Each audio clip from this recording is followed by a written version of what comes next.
pertama begini. Konsep awalnya bagaimana menyikapi ujian dalam kehidupan. Itu dulu. Nanti baru ke detail apakah seperti Nabi Ayub atau Zakaria, itu kan pertanyaannya. Al-Baqarah ayat 155 sampai 157. Allah sampaikan gini. Walanabluwannakum bisyai'. Di situ pakai la sebagai taukid. Lalu pakai nunnya ta'zim. Tadi kita bahas waktu subuh. Demi keagunganku, aku membuat hukum dalam kehidupan.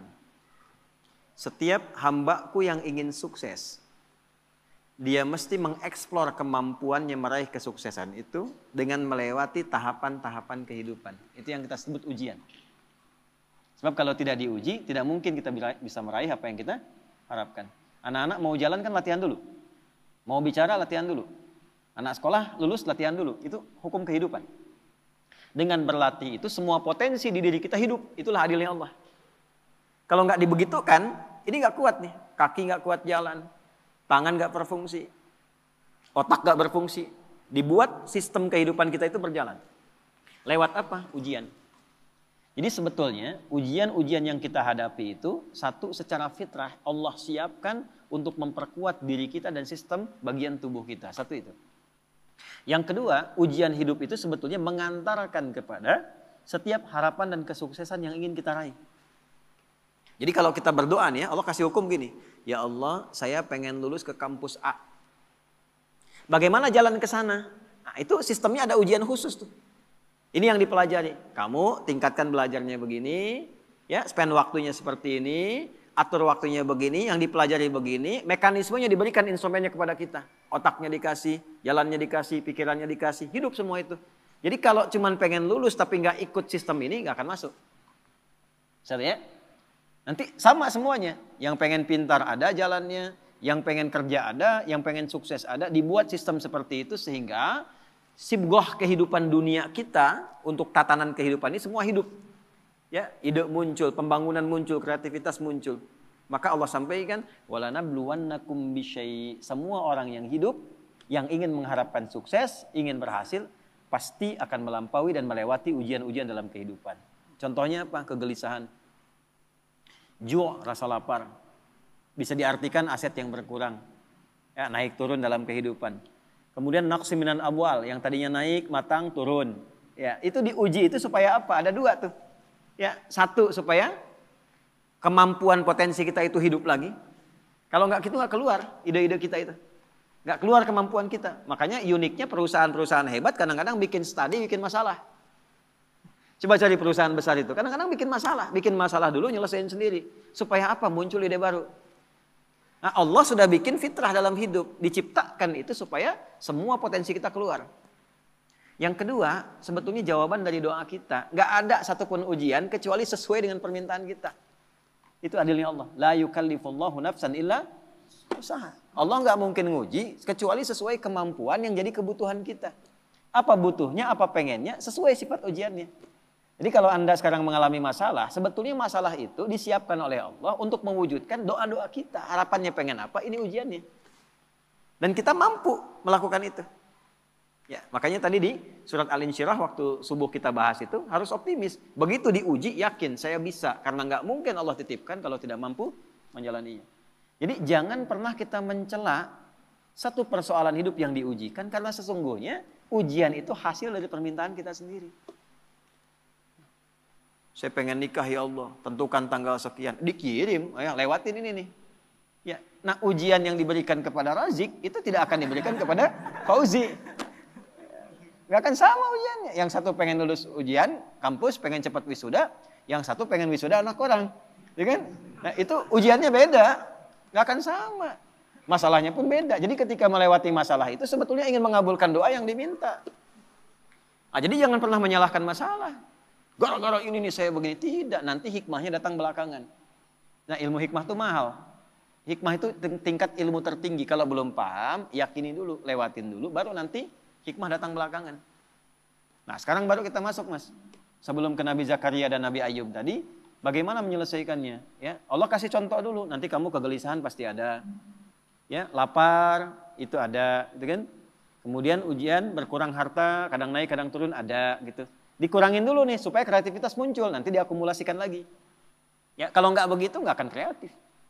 Wal anfus sakit, capek, lelah, ada tetangga, kerabat meninggal, keluarga dan sebagainya, supaya belajar dari kebaikan dia. Ya, selalu ada hikmah. Nah, ujungnya apa? Ada watsamarat. Nah, ini kurang tepat menurut saya diartikan di terjemahan. Watsamarat diartikan dan bebuahan. Kalau begitu sifat keadilan Allah kurang sempurna, naudzubillah. Karena yang diuji tukang buah saja. Tukang sayur enggak, tukang boneka enggak gitu kan. Nah, samarat di situ pakai ilmu balaghah bacanya, pakai kinayah. Kalau kita nanam sesuatu kan yang pengen buahnya. Tapi kan tanam dari benih, tumbuh, dirawat. Begitu besoknya mau panen, mangga, malam-malam diambil orang. Anda ikut tender, sudah memenuhi kualifikasi, begitu mau dihasilkan, diserobot orang. Ada ya? Wabasyiris sabirin. Nah, konsep umumnya Allah sampaikan, berbahagialah orang yang sabar. Itu konsep umum. Jadi kalau sedang menerima persoalan, dihadapi, terima dulu dengan sabar. Sabar itu apa? Bukan diam. Teruskan. Ya. Alladzina idza asabathum musibah. Yang kalau dia ditimpa dengan apa yang dia inginkan itu, nah itu musibah tuh. Ya, musibah. Saya pengen pesantren dikasih sama Allah, ini musibah. Jadi musibah itu nggak harus selalu buruk, tidak. Baik. Anda pun datang ke sini bagi saya musibah. Ya, sebaliknya saya ada di sini musibah bagi Anda. Jadi sesuatu yang dialami musibah itu.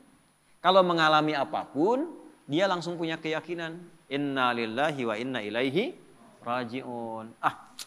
Yang dititipkan Allah kok, pasti Allah ngasih solusi juga. Semua milik Allah, apa yang nggak mungkin bagi Allah. Nah itu. Cuman kesalahannya orang sekarang itu dilekatkan dengan kematian saja. Semua punya Allah dan akan kembali kepada Allah. Ya kita juga punya Allah. Gitu?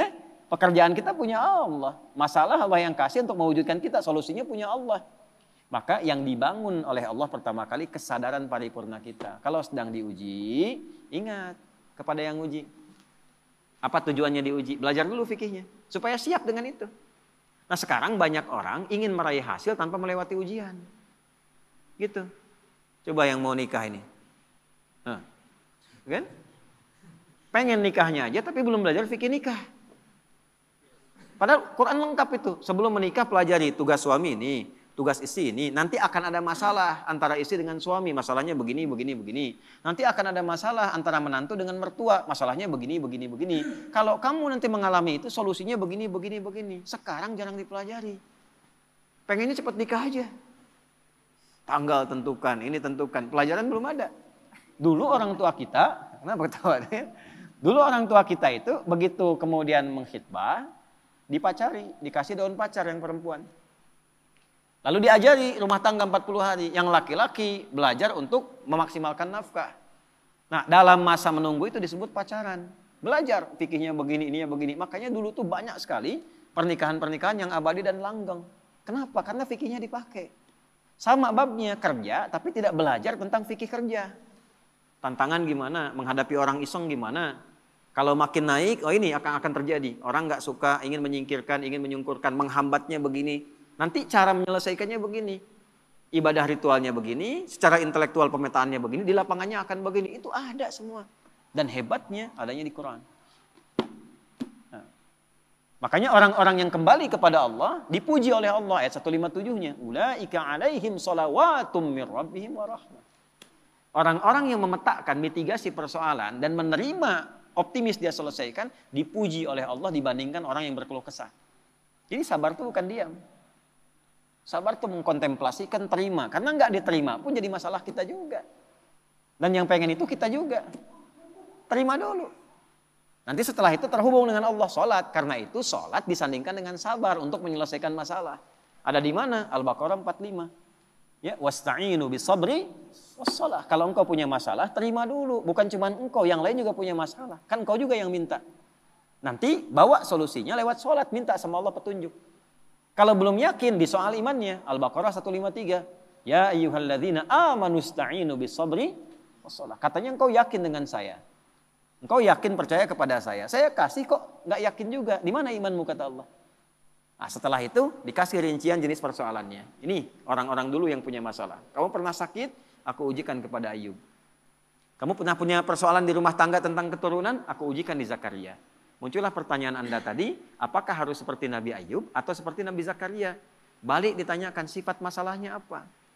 Karena Allah turunkan kisah-kisah itu untuk memberikan detil kepada Nabi Muhammad. Kalau sakitmu ringan Muhammad SAW. Lagi kerja sakit diuji nih. Capek, batuk, pilek, apa. Nih Nabi Ibrahim pernah begitu. Kalau lagi berangkat dakwah, capek, lelah. Bukan cuma kamu yang lelah Muhammad. Ibrahim dulu lelah juga. Turunlah Quran surah misalnya ke-26 ayat 80. Wa idza maridtu fahuwa yashfin. Kalau saya sedang tugas pegal-pegal dikit pasti Allah sembuhkan. Sambil dipegang. Kalau lagi dakwah suara hilang, ya wa idza maridtu fahuwa yashfin sambil dipegang. Kalau sakit pasti disembuhkan. Yang nugaskan Allah, yang ngasih jalan Allah, yang nguji Allah, pasti yang ngasih solusi Allah. Pernah nggak begitu? Ya. Capek nih, oh nggak jamaah nggak jadi. Capek nih, kajian batal. Capek nih, baru mendung dikit, padahal belum tentu hujan. Yang dipasang malah status. Jakarta macet, ya. Berangkat enggak, padahal belum tentu ketika dia jalan itu macet. Nah ini satu mas. Nah kalau sakitnya demikian parah, sampai diuji dengan yang luar biasa, Allah kirimkan kisah. Wa ayyuba idna ada rabbahu anni masani yadurru wa anta arhamur rahimin. Ayub itu satu kaya, kedua sukses, ketiga soleh, ideal sekali. Kaya, istri cantik, anak 12. Aset banyak. Asetnya banyak. Kebun, termasuk paling kaya. Soleh. Berbaginya, nabi lagi. Setan mengajukan permintaan kepada Allah untuk menguji Ayub ini, menggoda Ayub dengan 3 sifatnya sekaligus. Menghilangkan kekayaannya, menghilangkan keturunannya, menghambat kesolehannya. Tapi diizinkan oleh Allah untuk memberikan satu hikmah dan petunjuk kepada umat di masa depan. Kalau diuji dengan yang seperti ini, zikirnya begini. Pertama, minta kepada Allah supaya semua aset kekayaannya habis dalam sehari. Maka dalam sehari ternaknya mati semua, kebunnya kebakar semua habis. Dalam sehari. Setan melakukan itu, menduga Ayub akan putus asa, mengeluh kepada Allah. Yang terjadi justru ibadahnya naik 2 kali lipat. Nggak komen tentang aset itu. Alhamdulillah engkau yang titipkan, kau yang ambil, selesai itu. Sehingga jadi rumus. Ya, jadi rumus tuh.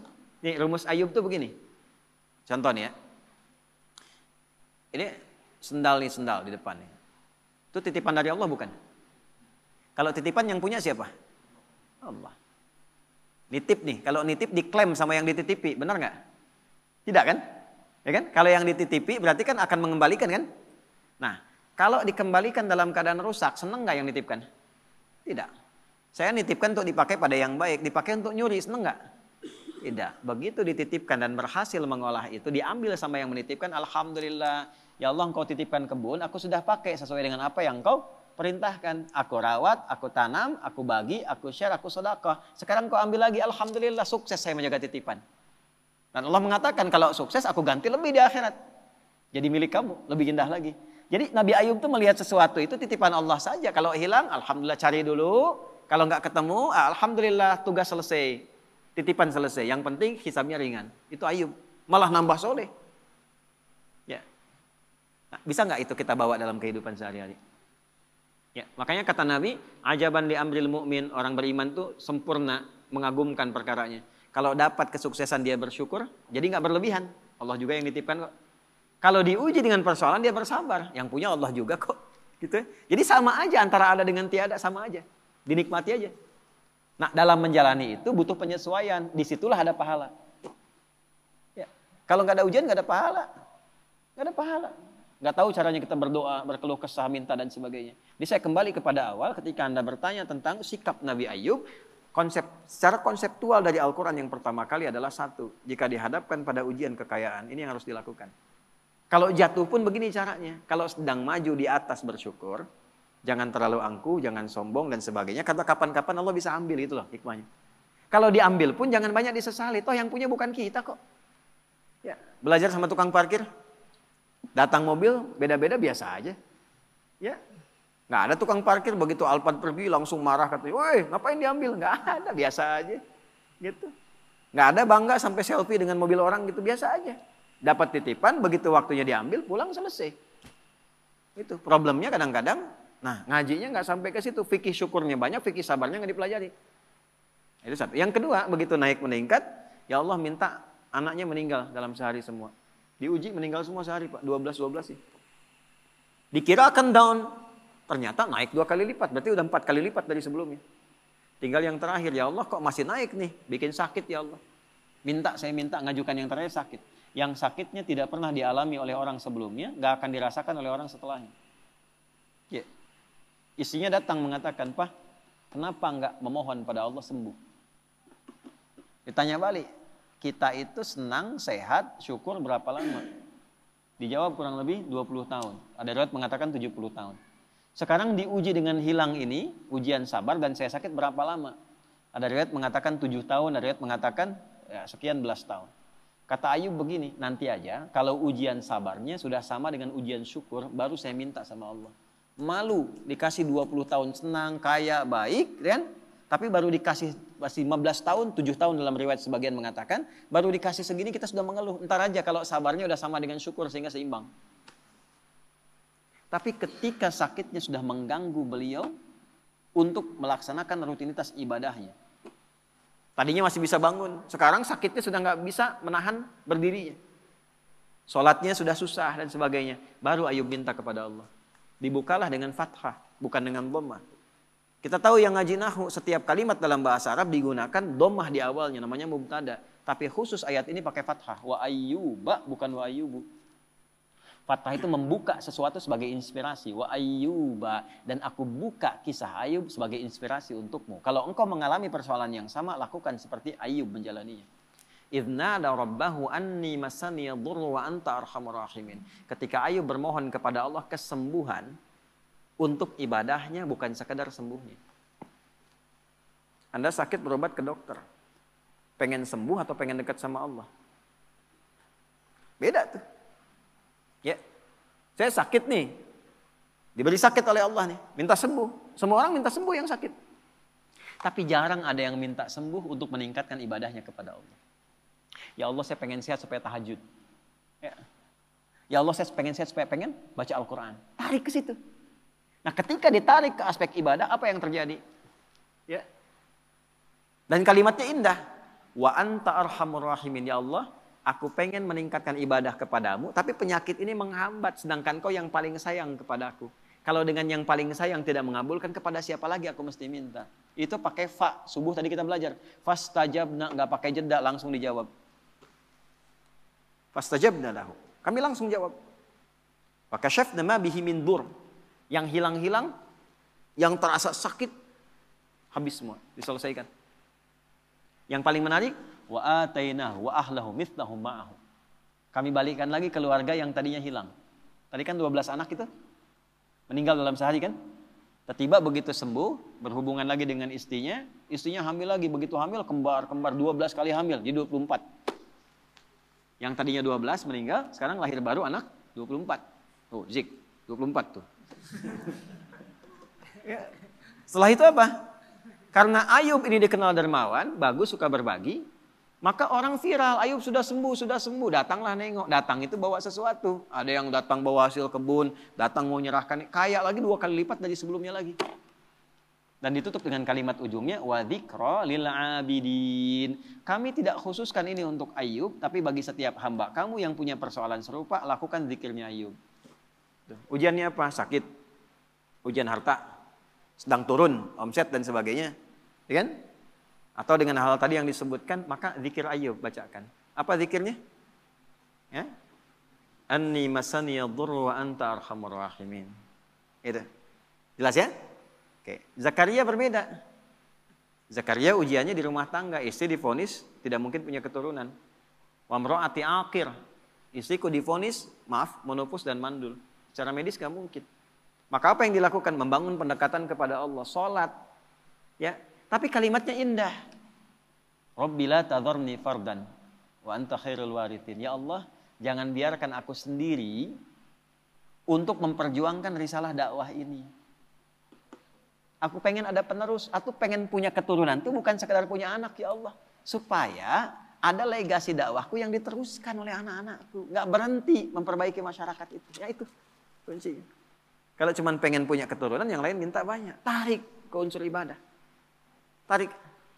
Engkau yang paling sayang padaku ya Allah. Aku tidak putus berdoa kepadamu. Dari mulai aku kuat sampai fisikku letih, sampai rambutku memutih. Ada orang minta di depan 5 menit tuh. Pak Ustadz, Pak Masuri, tolong Pak Masuri. 5 menit, dikasih gak? Belum tentu.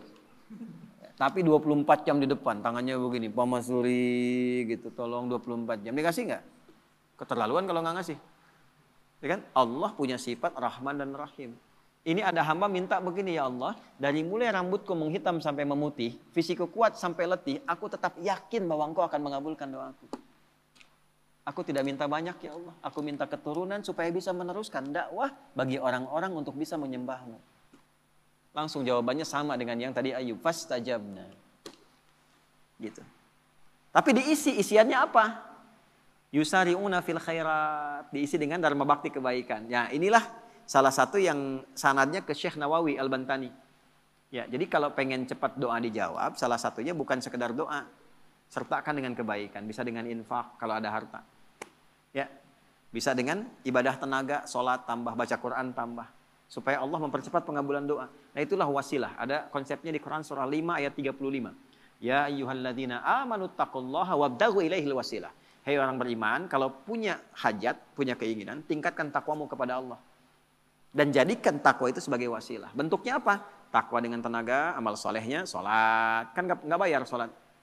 Kan? Takwa dengan harta, infak, sedekah. Cari anak yatim, cari penghafal Quran. Ya, cari janda-janda dan sebagainya misalnya. Yang memang ada tanggungan yang bisa kita bantu. Itu jadikan wasilah untuk minta. Cuma mintanya jangan tarik ke dunia. Pandai. Tarik ke akhirat. Minta sama Allah. Tarik. Gitu. Saya pengen punya ini ya Allah. Supaya saya bisa beramal soleh. Nah itu. Jelas ya? Nah jadi sekarang tinggal pilih mas. Nanti indahnya di Quran itu semuanya ada contoh. Nabi Ibrahim ada persoalannya. Nabi Nuh ada persoalan. Semua nabi yang ada di Quran itu semuanya ada hikmahnya. Dan akumulasinya ada pada kehidupan Nabi Muhammad SAW. Maka kesimpulan Quran cuma satu untuk Nabi Muhammad. Laqad kana lakum fi rasulillahi uswatun hasanah. Tinggal diurut. Jadi kalau kita sedang punya masalah apa, gampangnya gini. Nabi pernah mengalami itu di mana, kapan, petunjuknya apa. Ikuti, selesai seketika.